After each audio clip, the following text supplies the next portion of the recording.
بسم الله الرحمن الرحيم. السلام عليكم ورحمة الله وبركاته. أحداث سريعة بتحصل. السيسي طالع بيغيظ الشعب تاني كالعادة. في القصور بتصور وبيتمشى في القصر ولا أكن في أي حاجة خالص. أكيد منسيش 2019 لما الناس نزلت بسبب موضوع القصور الرئاسية. النهاردة السيسي أو من كام يوم السيسي طالع في القصور بتاعته اللي اتكلفت مليارات، وطالع بيغيظ الشعب المصري. واللي عندكم اعملوه، لو تقدروا حاجة اعملوه.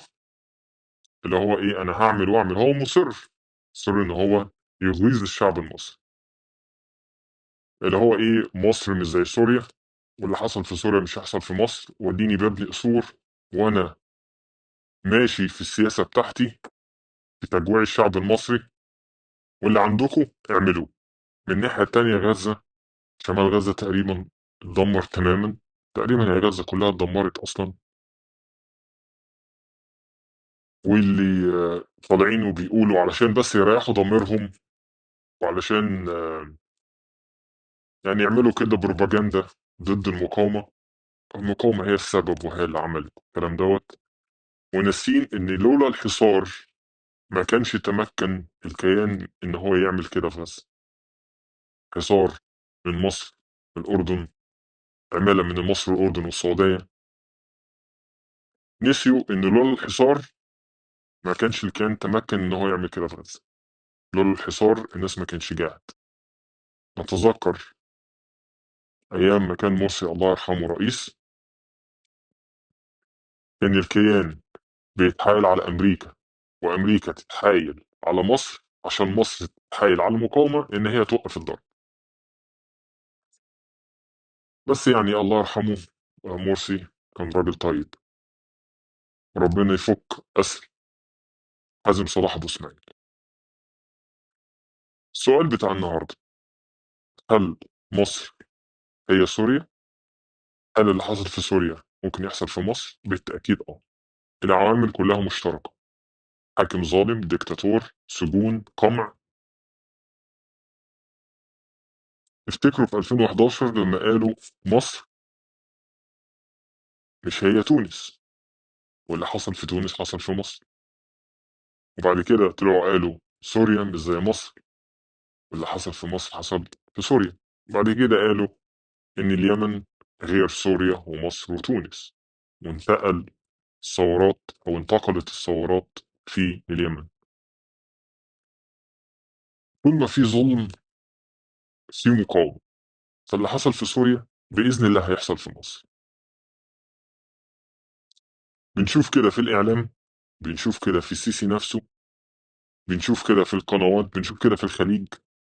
لما الخليج يطلع ويتفق مع حكومة ترامب اللي جاية إن إحنا مش إحنا عايزين ضمانات تأكد لنا اللي حصل في سوريا مش هيحصل لينا تاني.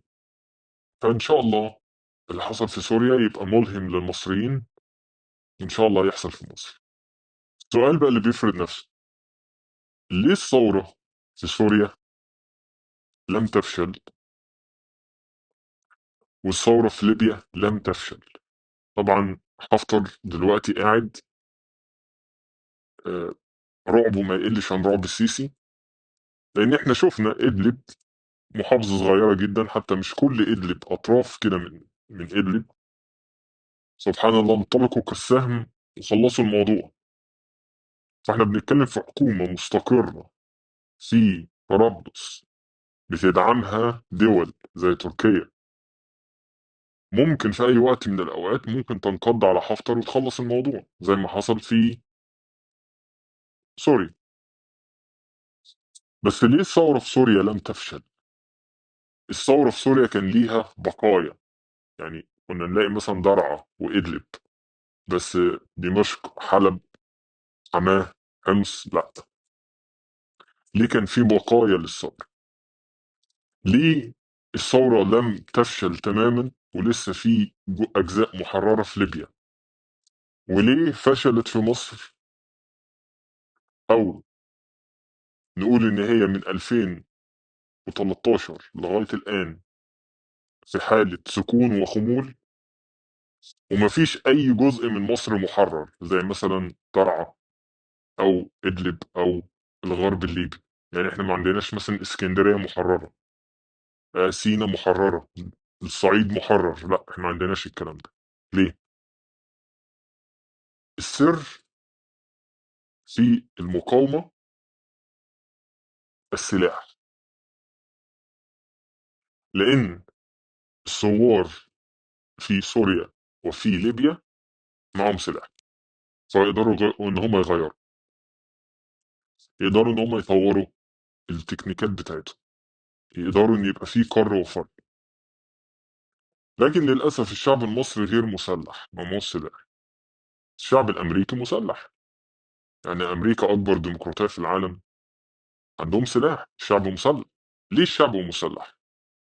لان بيقول لك في القانون، في الكونستيتيوشن بتاعهم، في الدستور بتاعهم، ان من حق كل مواطن امريكي ان هو يحمل سلاح. لان لو فكر اي رئيس في يوم من الايام ان هو يبقى ديكتاتور، وقدر ان هو يسيطر على الجيش والشرطه ومراكز الدوله، يبقى الشعب هو الملاذ الاخير. الشعب يطلع يقول له انت مش هتقدر تحكمني بالسلاح لان انا معايا سلاح. الشعب الامريكي اكتر من حوالي 350 مليون. الجيش الامريكي يعني لا يتعدى المليون. الشرطه الامريكيه لا تتعدى بضعه الاف. فانهي جيش في العالم هيقدر على 300 مليون او اكتر من 300 مليون؟ هو ده السر، ان لا يمكن يجي حاكم ديكتاتور في امريكا. هو ممكن، احنا مش عارفين اللي هيحصل في المستقبل، مش عارفين معضله سلاح الشعب دي ازاي. لا يمكن ليه ديكتاتور مهما كان قوته، او مهما كان مستبد مهما كانت قوته، ان هو هيقدر على شعبه مسلح. انت لازم بقى تدخل بيت بيت وقريه قريه وشارع شارع وحاره حاره علشان تقدر تسيطر. مفيش جيش هيقدر يعمل كده، لا يمكن حاجه زي كده تحصل.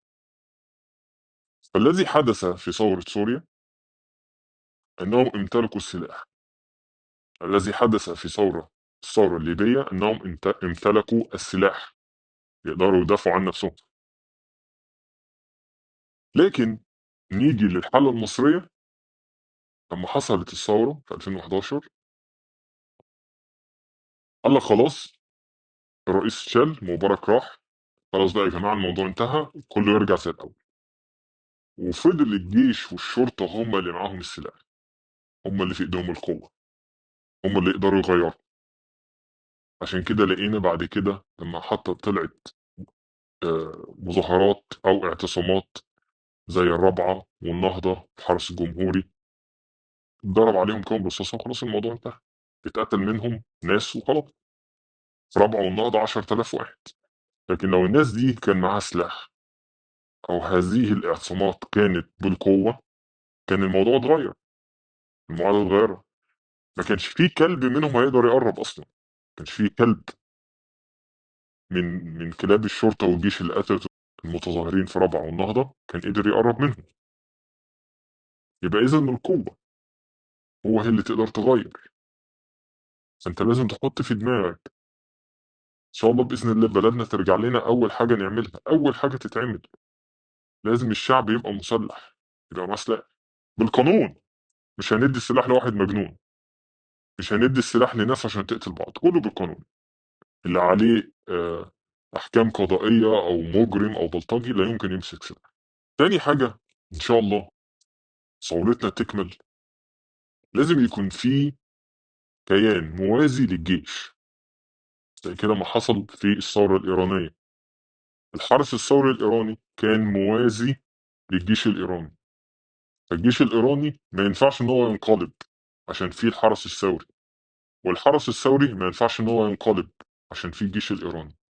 فلازم تبقى في قوتين متساويتين علشان ما حدش يقدر ينقلب على الاخر. وده لازم اللي يحصل في مصر. الاتنين هيبقوا تبع الدولة، دي مش ميليشيات.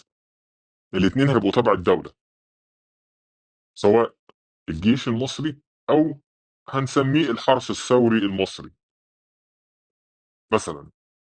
الاتنين لازم يكونوا خاضعين للقانون وتحت الدولة المصرية.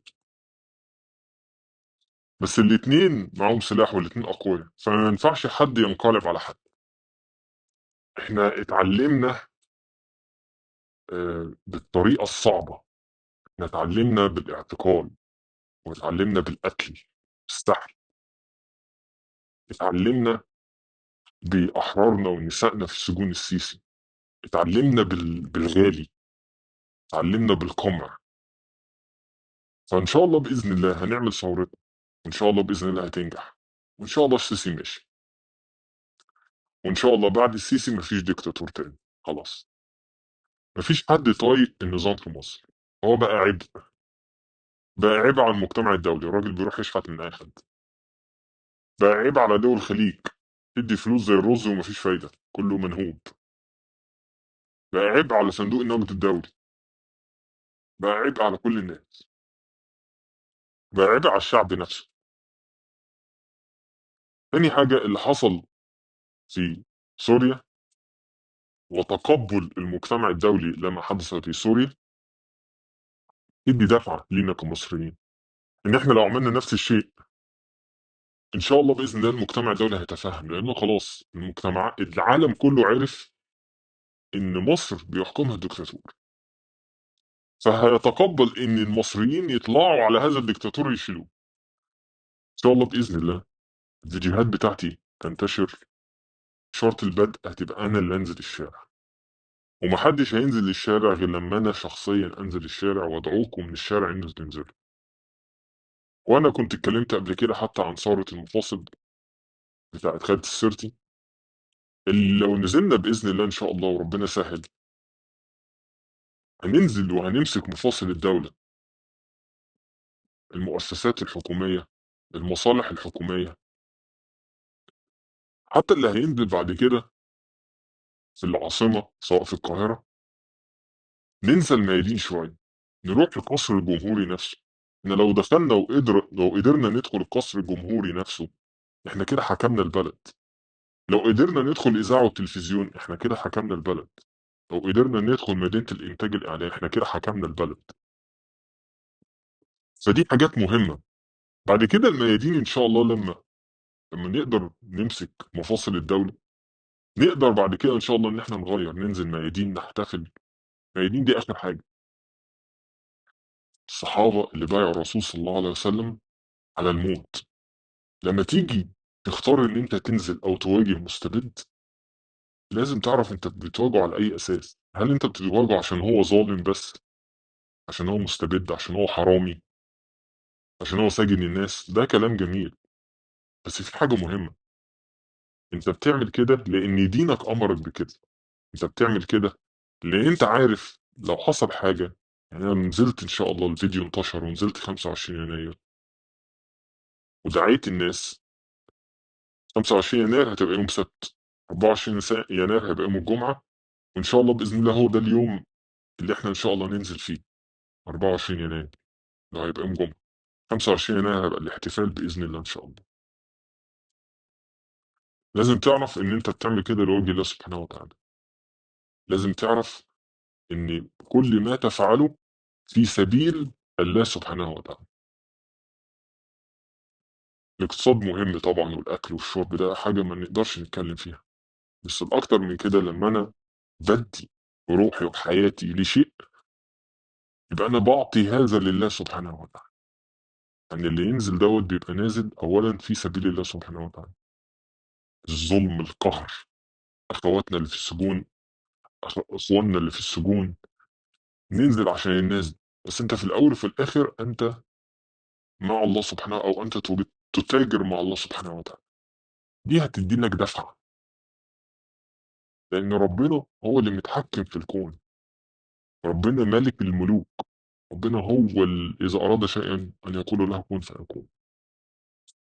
فأنت بتتعامل مع الله سبحانه وتعالى. إن شاء الله بإذن الله ثورتنا هتنجح وهنكمل، وإن شاء الله بإذن الله هندخل القصر الجمهوري وهندخل القصور بتاعتنا ونقلبها بقى إن شاء الله مدارس ومستشفيات وحاجات تنفع البلد. إن شاء الله بإذن الله هنتكلم مع بعضنا تاني. خلوا بالكم من بعض. إن شاء الله أشوفكم في الفيديو الجاي. السلام عليكم ورحمة الله وبركاته.